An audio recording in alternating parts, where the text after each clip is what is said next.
I knew my male peers were already getting under-the-table payments for racing. I didn't begrudge them in the least, but if I ever got the chance to earn money out of running, I was going to take it too. And Audain from New Zealand wins a big one worth $10,000. So I cross the finish line, I get a check for $10,000, immediate international ban from the sport. The New Zealand Athletic Federation wasn't going to let us run at all.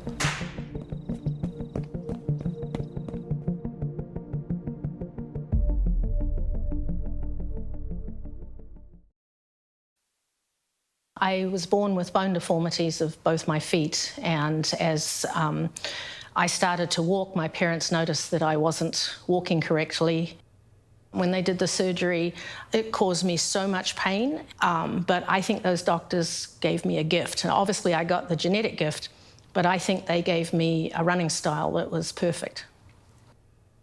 1 year after I had gone through all the rehab with the surgery, I joined the Aotearoa Athletic Club. Started doing the 100 metres and the 200 metres, and just found I just loved to run. And then I started running cross country, won the first cross country race that I ran, and people just started saying, well, this girl could have some talent. When I was 12, my sisters and I moved to the Aotearoa Athletic Club where Gordon Puri was training. And Garrett, as she was then, was already running there. She was already a very good runner. Gordon was very good at spotting talent, and so children came from all over Auckland to the Aotearoa Club. He had a training style that certainly pitted us all against one another and tried to pit me against the boys to make them inferior, and that could have worked very much against me, but it actually worked for me because I just became so determined to prove him wrong. There was never a plan. So we would turn up each day and not know what we were going to do. It would just come out of his head on any given day, and if he was in a bad mood, we'd do 3 hard days in a row. It was really difficult for some of the other athletes to keep up with that. The training was really hard, and Gordon was always very outspoken, often inappropriately, and that used to upset some of the parents. A lot of other parents had taken their kids away. He was very abusive to my parents, and they wanted me to leave him. And then finally I just said, where else am I going to go? I just didn't know. I was young, I was just a teenager, and I just wanted to run. And I loved running, and I wanted to be good. I just saw no other option at that point.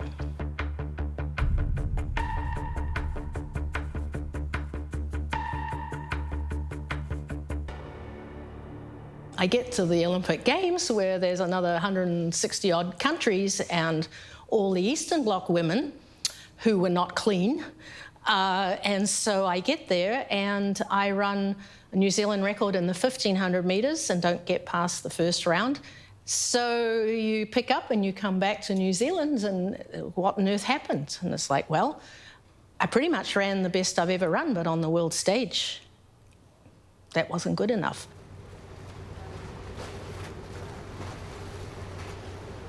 I flew to Europe and met up with Gordon in Oslo, Norway, and I thought that he was coaching with a whole group there, and that he, there would be housing for me too. But when I arrived, I found out that it was a little cabin in the woods, and it was just me and him. He took away my passport and said he was doing it for security, and he hammered me about what I was eating and drinking, and I was putting on weight, and it was just a really, really abusive situation. Finally, we went to Holland, and I lined up for the race, and I finished last, and I ran off, and I was distressed and ran into the men's bathroom instead of the women's, and just got to the point where that's it, I'm done. And we went to the Amsterdam airport, and he said, I'll see you back in New Zealand. And I said, nope, you won't. The emotional wrench to actually leave Gordon Puri was huge, and Anne went through that. I actually left him as well and went through that. So I completely understand Anne's feelings about it. Did you speak to him again after that? No, I didn't speak to him again. He did try to harass me. He would come outside my in-laws' home in One Tree Hill and park outside and try to put notes in the mailbox for a long time, but I never responded.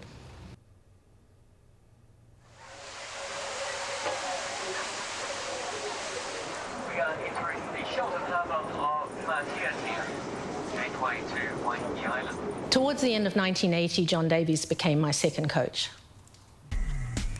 That's when all the stories were being told about the United States allowing women to run the marathons. The guys, Rod Dixon and Dick Quacks, had already been running the road races there. So John was like, Annie, I think you're going to find your niche. I knew my male peers were already getting under-the-table payments for racing. I didn't begrudge them in the least, but if I ever got the chance to earn money out of running, I was going to take it too. I was working for Nike when Annie ran the Cascade Runoff. So I was in the US and there was a lot of talk of prize money and the effect it was going to have on the athletes as far as their amateur status. Phil Knight with Nike was going to push for the sport to become professional because he obviously wanted all the runners that were using his running shoes to be able to be sponsored and promote the shoes, and it was totally illegal for us to be getting any money in the sport whatsoever. So he was going to put up some money for a road race in Portland, Oregon, where Nike is based. Welcome to the 4th annual Cascade Runoff, right here in downtown Portland. So I looked at the field and I'm like, I'm signing, I'm going for it. And I was running out of money. I'm running to the top of this sucker as hard as I can and hope they don't catch me on the way down. I knew that if I accepted money, that was illegal, but I didn't think I was going to win. You know, I thought there'd be a few people ahead of me that would get the consequences before me.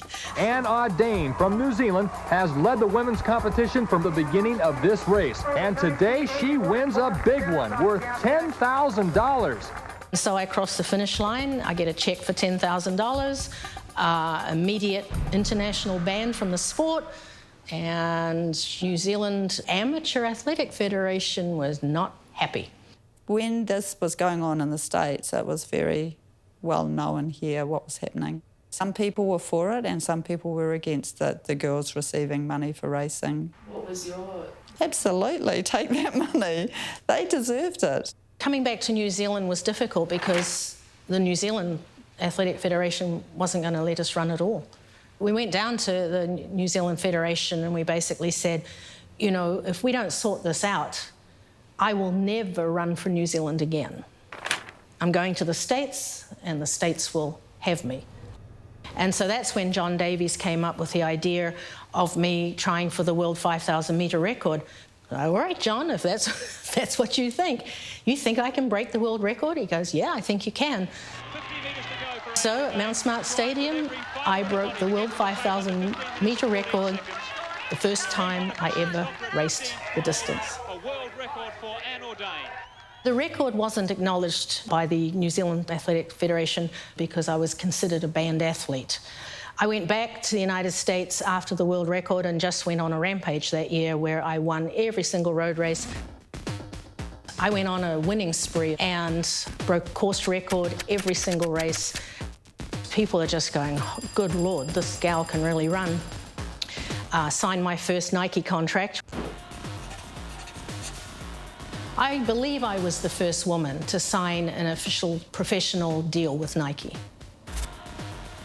Just to see someone that I trained with succeeding on the world stage was just amazing.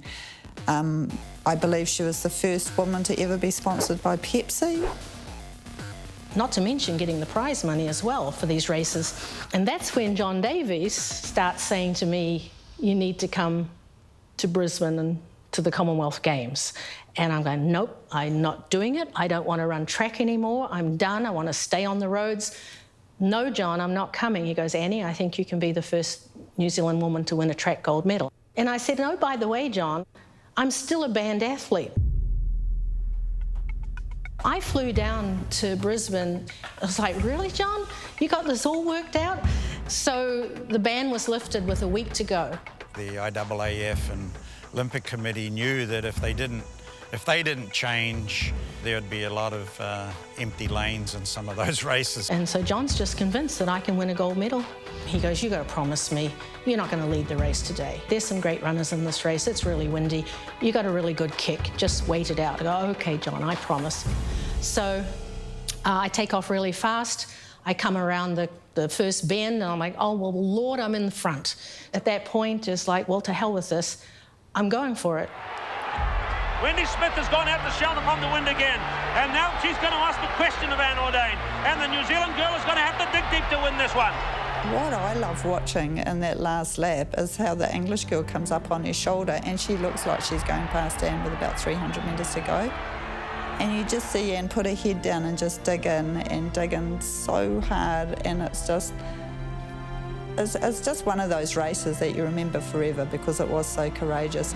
Wendy Smith is trying. Audain is responding. Wendy Smith is going to pieces. She's all over the place. Audain is really going.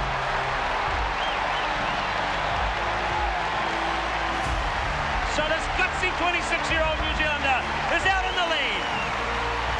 And she's slashed the Commonwealth Games record.